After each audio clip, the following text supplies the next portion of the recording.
Welcome back on enlightenment. सबसे पहले आपके कल से एग्जाम शुरू होने जा रहे हैं BEd second year CCS university के, तो आप सभी को ढेर सारी शुभकामनाएं।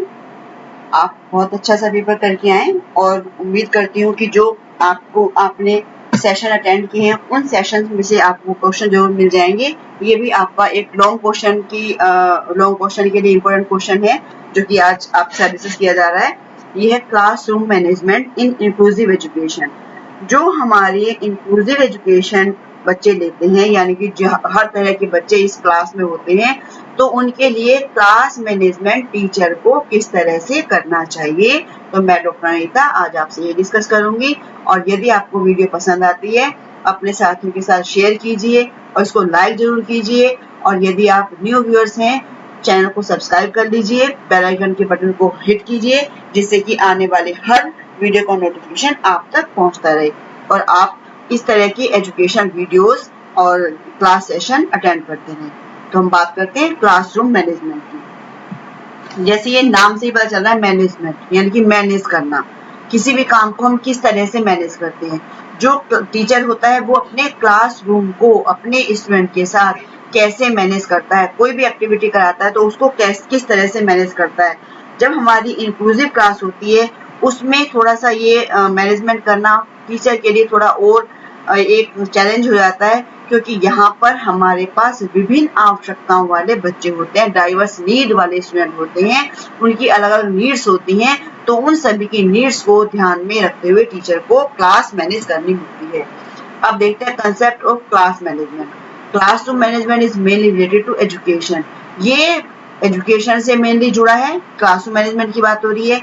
इसमें जो टीचर्स की एक्टिविटीज हैं और वो स्टूडेंट को कैसे इन्वॉल्व करता है, कैसे उन पर उनको डिसिप्लिन में रखता है, कैसे जो भी एक्टिविटीज कराई जाती हैं कैसे कंट्रोल करता है, किस तरह से उनको किसी बात की ऑर्डर देता है, स्टूडेंट को मोटिवेट भी करना होता है। और क्लास में डिफरेंट जो है टीचिंग टेक्निक्स भी यूज करनी होती हैं। तो ये सारे एस्पेक्ट क्लास में शामिल होते हैं। वो जो टीचर होता है वो क्लास के एनवायरनमेंट को किस तरह से क्रिएट करता है जिससे कि जो लर्निंग हो वो इफेक्टिव लर्निंग हो। तो यहाँ पर इसका मतलब कि जो क्लासरूम मैनेजमेंट है, यहाँ पर स्टूडेंट की सिटिंग अरेंजमेंट से लेकर के मोटिवेशन तक, उसके आगे जाने तक, उस पढ़ने में उसे क्या बाधाएं आ रही हैं उसके रिगार्डिंग देखना है। पूरा एक एनवायरनमेंट बच्चे के लिए तैयार करना है। तो यहाँ पर कहने का मतलब ये है कि जो क्लासरूम मैनेजमेंट है उसका जो एक डिटर्मिनेंट है वो क्लास है, टीचर है और स्टूडेंट है, दोनों ही होते हैं। Inclusive classroom management. अब जो इंक्लूसिव क्लास है वहां पर टीचर को बहुत सारे काम करने होते हैं। उसे प्लानिंग भी करनी होती है, कोऑर्डिनेशन भी करना होता है, कंट्रोलिंग भी करनी होती है, अपने सारे स्टूडेंट्स के साथ कम्युनिकेशन भी करना होता है। और जो हमारी इंक्लूसिव क्लास होती है यहाँ पर हमें कभी कभी बहुत सारी प्रॉब्लम्स का सामना भी करना होता है। तो इन जो प्रॉब्लम्स होती हैं, इन प्रॉब्लम्स को वो टीचर अपने मैनेजमेंट के थ्रू कैसे सॉल्व करेगा। और यहाँ पर जो टीचर है वो टीचर कैसे बच्चों को गाइडेंस देता है, कैसे उनकी काउंसलिंग करता है।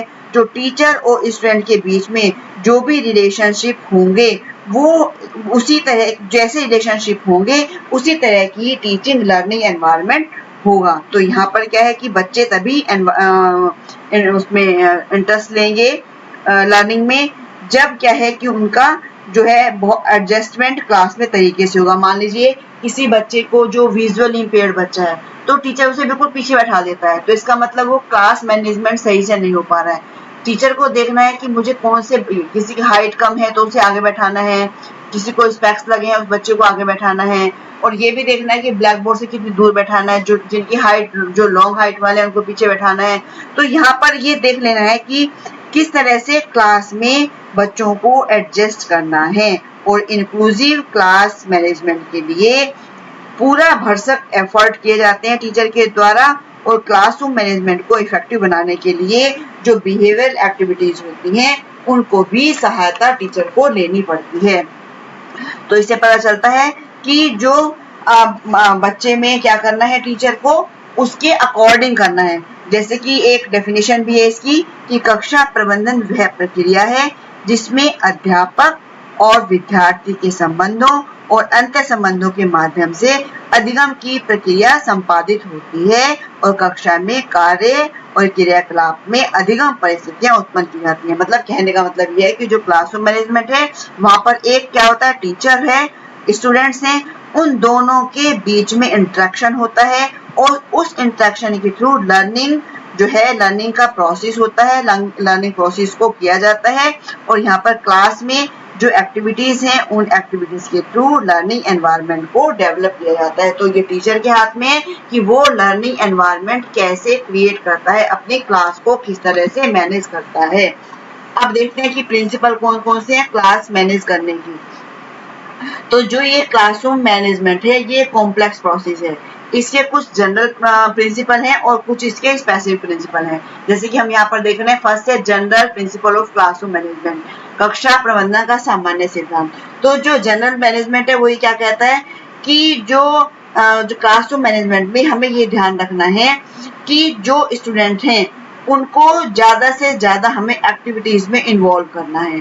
दूसरा, टीचर को उनके इंटरेस्ट का ध्यान रखना है, उनकी योग्यता का ध्यान रखना है और उनको जो भी डिसिप्लिन से रिलेटेड जो भी प्रॉब्लम्स हैं उन प्रॉब्लम्स को उसको टीचर को दूर करना है। मतलब उसको ऐसा एनवायरनमेंट क्रिएट करना है कि बच्चों में सेल्फ डिसिप्लिन मेंटेन हो, उनके अंदर सेल्फ डिसिप्लिन क्रिएट हो और जो स्टूडेंट हैं वो एक कोलैबोरेटिव लर्निंग हो उनके बीच में। यहाँ पर टीचर की ड्यूटी ये है कि वो स्टूडेंट की जो भी एफिशिएंसी है उनको आइडेंटिफाई करेगा और उनके अंदर मतलब कि आत्मअनुशासन यानी कि सेल्फ कॉन्फिडेंस को डेवलप करेगा। ये है जनरल प्रिंसिपल। दूसरा, स्पेसिफिक प्रिंसिपल यानी कक्षा प्रबंधन के विशिष्ट अधिनियम कौन कौन से हैं। तो विशिष्ट अधिनियम में क्या है, सबसे पहले तो ये कि जो टीचर है वो स्टूडेंट को मोटिवेट करता रहेगा। जब मोटिवेट करेगा साथ साथ में उसको कुछ रिस्पॉन्सिबिलिटी भी देगा और जब वो रिस्पॉन्सिबिलिटी से बच्चा खरा उतरता है तो यहाँ पर क्या है, उसको रीइंफोर्समेंट भी देना है। और सब बच्चों के सामने, जैसे मान लीजिए कि कोई बच्चा इम्पेयर्ड बच्चा है, बाधित बच्चा है, तो टीचर ने उसे कोई काम असाइन किया, तो काम असाइन करने के बाद जो भी उसका रिजल्ट आता है, उसने जैसा भी उस काम में उस काम को किया, वहां पर टीचर को उसको मोटिवेट करना है, उसको रिइंफोर्समेंट देना है, सबके सामने उसको ये दिखाना है कि हाँ भाई इन्होंने बहुत अच्छा काम किया है, जिससे क्या होगा उसके अंदर रिइंफोर्समेंट मिलेगा तो वो आगे भी वैसा ही व्यवहार करने के लिए हमेशा से तैयार रहेगा। और क्लास में किसी भी ऐसा एनवायरनमेंट क्रिएट करना है टीचर को, क्लास में किसी भी तरह का बैरियर ना हो, यानी कि बहुत हेल्दी एनवायरनमेंट होना चाहिए। और क्लास को बिल्कुल तरीके से चलाने के लिए जो भी रूल्स रेगुलेशन है वो रूल्स रेगुलेशन बिल्कुल क्लैरिफाई होने चाहिए। इसके बाद है क्लास कंपोनेंट, कि क्लास कंपोनेंट कौन कौन से होंगे। भाई जो क्लासरूम मैनेजमेंट है वहां पर सबसे पहले क्या होता है, टीचर होता है। तो इसका मतलब क्या है, टीचर एक मेन कंपोनेंट हो जाता है क्लासरूम मैनेजमेंट का। टीचर एज प्रिंसिपल, कंपोनेंट और इंडिपेंडेंट वेरिएबल। अब टीचर क्या है, वहां पर अपनी क्लास में वो एक मैनेजर होता है, क्योंकि वो सारी चीजों को मैनेज करता है। मैनेजर कौन होता है, जो सब चीजों को मैनेज करता है। तो टीचर के थ्रू ही सारी एक्टिविटीज की जाती हैं और उन एक्टिविटीज पर कंट्रोल किया जाता है। चाहे वो क्लास में कोई टॉपिक जो है क्लियर कर रहा है बच्चों को, या कोई एक्टिविटी कंडक्ट करा रहा है, या फिर मॉर्निंग असेंबली है, कुछ भी एक्टिविटीज हैं वो टीचर मेन जो है टीचर रहता है और टीचर उस एनवायरनमेंट को क्रिएट करता है। और यहाँ पर जो क्लासरूम मैनेजमेंट है इसमें स्टूडेंट को मोटिवेट करने के बाद मोटिवेट किया जाता है और उसके बाद जो भी उनसे प्रोग्राम या जो भी इंस्ट्रक्शनल प्रोग्राम होते हैं उनको इफेक्टिवली उनको इवेल्युएट भी किया जाता है।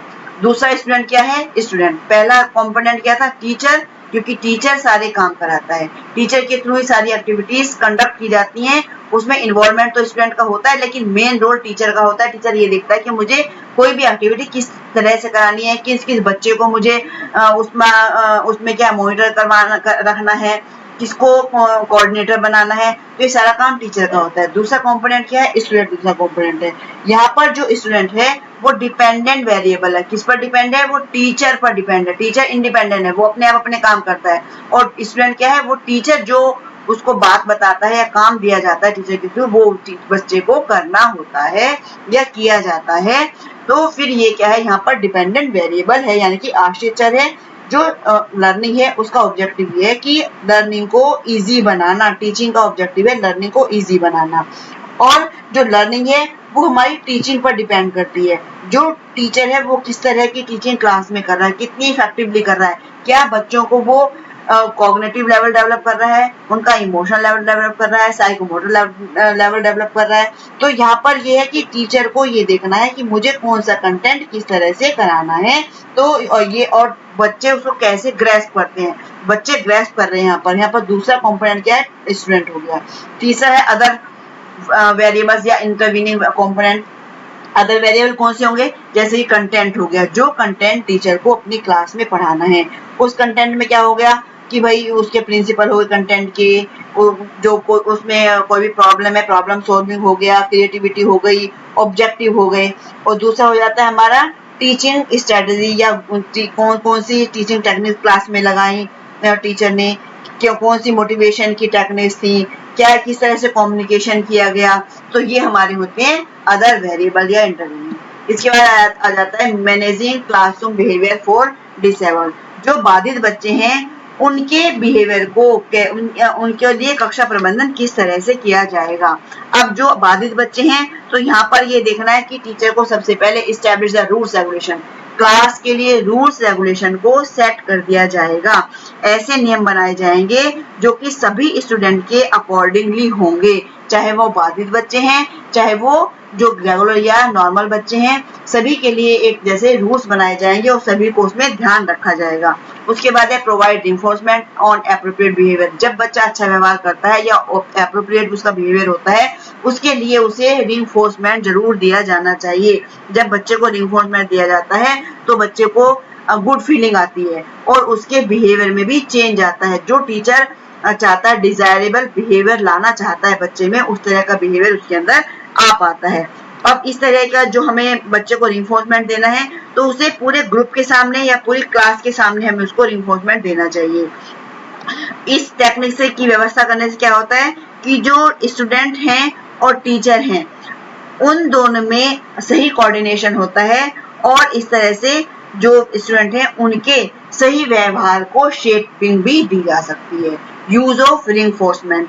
अब यह है कि किस तरह के रिइंफोर्समेंट का हमने यूज करना है, टीचर को कैसे रिइंफोर्समेंट यूज करना चाहिए।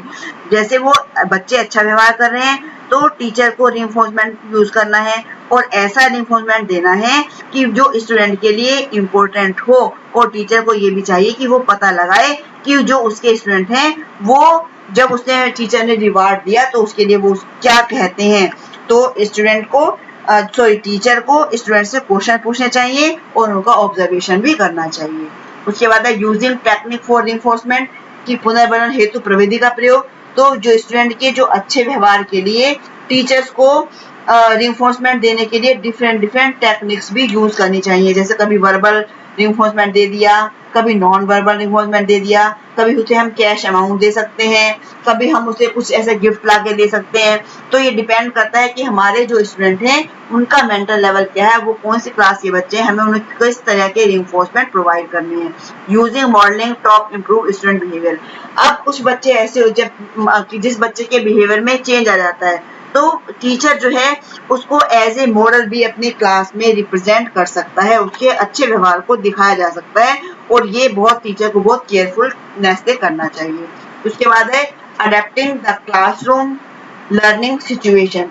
कक्षा अधिगम परिस्थिति का अनुकूलन कैसे किया जाएगा। सबसे पहले मतलब यह है कि कक्षा प्रबंधन के लिए टीचर को कौन कौन से फैक्टर्स को ध्यान में रखना चाहिए, ये भी आप क्वेश्चन पूछा जा सकता है। सबसे पहले arrange the physical environment of the classroom.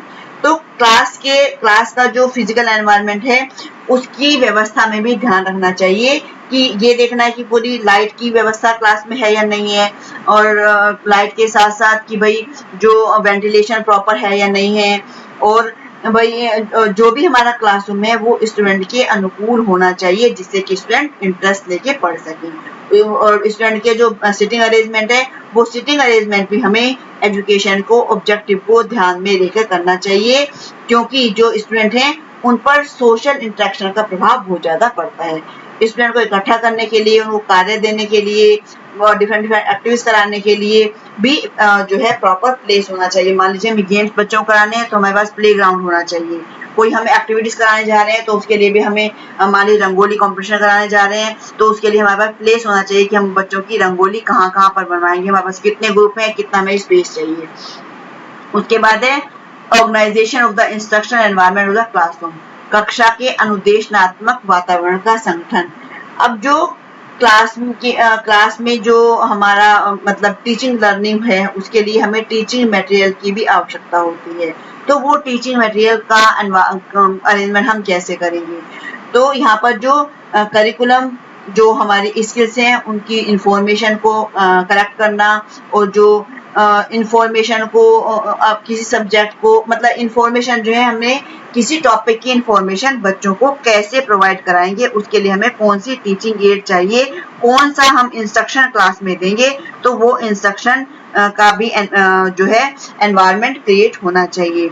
और इंस्ट्रक्शन के लिए जो भी हमारे बैरियर आ रहे हैं उनके आधार पर हम स्टूडेंट के ग्रुप बनाएंगे और उसमें कुछ हम चेंजेस भी कर सकते हैं। और हम यहाँ पर क्या है, टीचर जो है स्टूडेंट के रिकॉर्ड रख सकता है और ये जो रिकॉर्ड है स्टूडेंट की योग्यता के अकॉर्डिंग होंगे और ये स्टूडेंट के बार ऑब्जर्वेशन के बेस पर इन रिकॉर्ड को तैयार किया जाता है। और स्टूडेंट के बिहेवियर को सुधारने के लिए उनको अच्छे व्यवहार के टीचर चाहता है कि उनके अंदर अच्छा व्यवहार उनके अंदर डेवलप हो, तो इसके लिए निर्देशन के रूप में वो क्या करता है, गाइडलाइन तैयार करता है और क्लास के लिए ऐसे रूल्स या कोई प्रोग्राम बनाता है जिससे कि वो मतलब बच्चे हैं आसानी से उसको समझ सकेंगे और ये रूल्स रेगुलेशन के थ्रू वो उनमें जो पॉजिटिव एटीट्यूड को डेवलप कर पाएगा। यूज ऑफ टीचिंग टेक्नोलॉजी, अब टीचर को अपनी क्लास में अपने कंटेंट को क्लास में डिस्कस करने के लिए सही टेक्नोलॉजी का भी यूज करना है। उसमें इंस्ट्रक्शनल टेक्नोलॉजी भी आ सकती है और कि हम कौन से टीचिंग एड यूज कर रहे हैं, क्या हम चार्ट यूज कर रहे हैं, रियल ऑब्जेक्ट यूज कर रहे हैं या फिर हम कोई छोटी सी उनको मूवी दिखा रहे हैं और रेडियो का यूज कर रहे हैं, कोई भी ऑडियो विजुअल एड यूज कर रहे हैं, कंप्यूटर यूज कर रहे हैं, तो ये सबका यूज भी टीचर को पता होना चाहिए। मैनेजिंग ऑफ रिसोर्स टाइम, समय और साधनों का प्रबंधन, टीचर को ये ध्यान रखना है कि मुझे अपनी क्लास में ऐसे क्लास मैनेजमेंट करना है कि उसे समय पर जो है उसका सिलेबस भी कवर हो और स्टूडेंट को वो समझ भी आ सके और टीचर को अपने कंसेप्ट को समझाने के लिए वो सही रिसोर्स भी यूज करना चाहिए। मतलब टाइम मैनेजमेंट भी होना चाहिए और रिसोर्स मैनेजमेंट भी होना चाहिए कि हमें मान लीजिए एसएससी में कोई टॉपिक पढ़ाना है तो हम उस ग्लोब के थ्रू पढ़ाना है हमें या फिर हम कोई रियल ऑब्जेक्ट के थ्रू पढ़ाएंगे, तो ये सब चीज का ध्यान रखना है। उसके बाद है इंस्ट्रक्शन टाइम, अनुदेशन का समय। अब टीचर को क्लास में अपने जो कोई भी एक्टिविटी करा रहे हैं उन एक्टिविटीज को छोटे छोटे पार्ट्स में बांट देना चाहिए और इसकी इंफॉर्मेशन स्टूडेंट को भी देनी चाहिए कि किस समय पर कौन सी एक्टिविटी कराई जाएगी, किस एक्टिविटी का कितना टाइम होगा। मान लीजिए सुबह मॉर्निंग असेंबली होती है तो टीचर और स्टूडेंट को क्लियर होना चाहिए कि मॉर्निंग असेंबली के लिए 30 मिनट्स है, 20 मिनट्स है, 25 मिनट्स है, उसी में ही वो जो मॉर्निंग असेंबली हो जानी चाहिए। तो जो भी छोटे बड़े काम है उन छोटे बड़े कामों के लिए टाइम मैनेजमेंट करना है और सही समय पर सही इंस्ट्रक्शन स्टूडेंट को देना है। इंस्ट्रक्शन मटेरियल, वही टीचिंग मटेरियल की बात हो रही है यहाँ पर कि स्टूडेंट की लर्निंग की हेल्प के लिए जो भी इंस्ट्रक्शन मटेरियल है उस इंस्ट्रक्शन मटेरियल का सिलेक्शन टीचर को ध्यान से करना है कि उसे कौन सा इंस्ट्रक्शन मटेरियल किस टॉपिक के लिए किस समय किस तरह से यूज करना है। उसके बाद है प्रोग्राम और डिफिकल्टीज, पर्सनल डिफिकल्टीज होगा यहाँ पर, पर्सनल डिफिकल्टीज तो कठिनाइयों हेतु कार्यक्रम। यदि जो टीचर को इंस्ट्रक्शन देने में या कोई भी कंसेप्ट को क्लियर कराने में किसी भी तरह की प्रॉब्लम होती है तो वो अपने जो साथी उनके टीचर्स हैं उनकी वो हेल्प ले सकती हैं। तो इस तरह से जो टीचर का रोल बहुत इंपॉर्टेंट रोल हो जाता है। अब यहाँ पर रोल देख लेते हैं कि कक्षा प्रबंधन में शिक्षक की क्या भूमिका होती है। रोल ऑफ टीचर, शिक्षक की भूमिका में क्या है कि भाई जो टीचर है वो अपने स्टूडेंट के लिए, सोसाइटी के लिए एक आइडियल होता है, तो उसे अपने इस तरह अपने जो आइडियोलॉजी इस तरह से उसकी होनी चाहिए कि जो टीचर है जो स्टूडेंट हैं यदि उसको अपना आइडियल मानते हैं तो उसके अकॉर्डिंग यदि वो बिहेव करते हैं तो वो बिहेवियर जो है डिजायरेबल बिहेवियर होना चाहिए। जैसे हम बहुत बार देखते हैं कि कुछ स्टूडेंट सोचते हैं कि मुझे उन टीचर की तरह ड्रेसअप होना है, है ना, मुझे उन टीचर की तरह बात करनी है। तो टीचर को इस तरह का बिहेवियर करना चाहिए कि जो क्योंकि उसको बच्चे रोल मॉडल मानते हैं। और दार्शनिक की भूमिका में के रूप में रोल एज फिलोसफर, तो टीचर के लिए ये भी जरूरी है कि उसे अपने कंटेंट की पूरी नॉलेज होनी चाहिए, अपने कंटेंट पर उसकी मास्टरी होनी चाहिए, और जो भी नए अपडेशन होते हैं उस अपडेशन के बारे में भी टीचर को पता होना चाहिए। यदि हमें जानकारी पूरी होगी तभी बच्चे इंटरेस्ट लेकर के पढ़ेंगे। उसके बाद रोल एज ए गाइड, मार्गदर्शक की भूमिका में अब टीचर को यहाँ पर समय पर अपने बच्चों को सही गाइडलाइन देनी है, और यदि उनके कोई प्रॉब्लम आ रही है तो उनकी प्रॉब्लम्स को भी जानकर उनका सॉल्यूशन उनको देना है। और जो भी बिलो एवरेज बच्चे हैं और उनके लिए रेमेडियल टीचिंग की व्यवस्था भी करनी है। उसके बाद है role as a researcher, researcher की भूमिका में जो टीचर है वो क्लास मैनेजमेंट से रिलेटेड जो भी प्रॉब्लम्स होती हैं उन प्रॉब्लम्स को समाधान करने की उसके पास एक सिक्स सेंस होनी चाहिए, उसको योग्यता होनी चाहिए, जिससे कि वो क्लास में कोई भी प्रॉब्लम्स आती हैं तो उनको वो सुलझा सके। अब role as a manager, manager की भूमिका में तो हमेशा रहेगा वो, क्योंकि उसके जो काम है जो मैनेजर काम होता है प्लानिंग करना, वही टीचर काम है प्लानिंग करना है, कोऑर्डिनेशन करना है, सुपरविजन करना है, गाइडलाइन देना है। उसके बाद है रोल एज ए लीडर, एक लीडर के रूप में, या इसका मतलब कि उसमें लीडरशिप की क्वालिटी भी टीचर के अंदर होनी चाहिए, क्योंकि वो अपने क्लास का लीडर होता है। और एजुकेशन में लीडरशिप प्रोवाइड करना एक इम्पोर्टेंट टास्क होता है। तो इसका मतलब ये है कि जो उसकी टीचर की जितने उसके राइट्स हैं उसकी रिस्पॉन्सिबिलिटी उससे कहीं ज्यादा है। तो यहाँ पर टीचर को as a philosopher, guide, researcher, manager, leader अपनी रोल को निभाना होता है। इसके बाद देखते हैं evaluation of the classroom management, कि क्लासरूम मैनेजमेंट का इवैल्यूएशन। सबसे पहले टेक्निक यूज प्रोसेस क्राइटेरिया, मानदंड हेतु प्रक्रिया। अब जो हमारी इंक्लूसिव क्लासरूम मैनेजमेंट है ये कॉम्प्लेक्स प्रोसेस है। इस यहाँ पर बहुत सारी डिफरेंट एक्टिविटीज शामिल होती हैं, क्योंकि यहाँ पर हमारे पास डाइवर्स नीड्स के बच्चे होते हैं। तो यहाँ पर जो फ्लैंडर्स की इंट्रैक्शन है उसमें जो उन्होंने स्टेप्स बताए हैं, तो उन स्टेप्स को भी टीचर अपने माइंड में रख सकता है, उसको हम यूज कर सकते हैं। और तो इससे क्या है कि यहाँ पर टीचर को अपना कंटेंट एनालिसिस कैसे करना है, कैसे ऑब्जर्वेशन करना है, कैसे टीचिंग स्किल्स को यूज करना है, उसकी योग्यता के मापन के लिए निरीक्षण कार्यक्रम बनाए जाते हैं। दूसरा है technique use for product criteria, यानी कि उत्पाद मापदंड के लिए उपयोग की जाने वाली तकनीक, की जो इंक्लूसिव क्लासरूम मैनेजमेंट का जो प्रोडक्ट है उसका जो क्राइटेरिया के रूप में स्टूडेंट ने मतलब कि क्या अचीवमेंट किया, स्टूडेंट को कितना अचीव हुआ, जो टीचर ने बताया उसने कितना समझ पाया, उसको किस हद तक उसको आया। तो यहाँ पर जो उसकी अचीवमेंट है उन अचीवमेंट को मापने के लिए, उसको इवेलुएट करने के लिए भी क्राइटेरियाज हैं। और जो क्लासरूम मैनेजमेंट है उस क्लासरूम मैनेजमेंट में यह है कि जो स्टूडेंट हैं यदि क्लासरूम मैनेजमेंट टीचर के द्वारा प्रॉपर वे में किया जाता है तो जो प्रोडक्ट है वो प्रोडक्ट जो आउटपुट आ रहा है निकल के, मतलब वो आउटपुट बिल्कुल सही वे में आ रहा है। तो यहाँ पर हमने पूरा समझ लिया है क्लासरूम मैनेजमेंट क्या होता है। यदि इसके बाद भी आपको क्वेरी है तो आप कमेंट बॉक्स में जाकर पूछ सकते हैं। इसी के साथ इस सेशन को यहीं खत्म करते हैं। आपको वीडियो पसंद आती है तो लाइक, शेयर, सब्सक्राइब कीजिए। Thank you.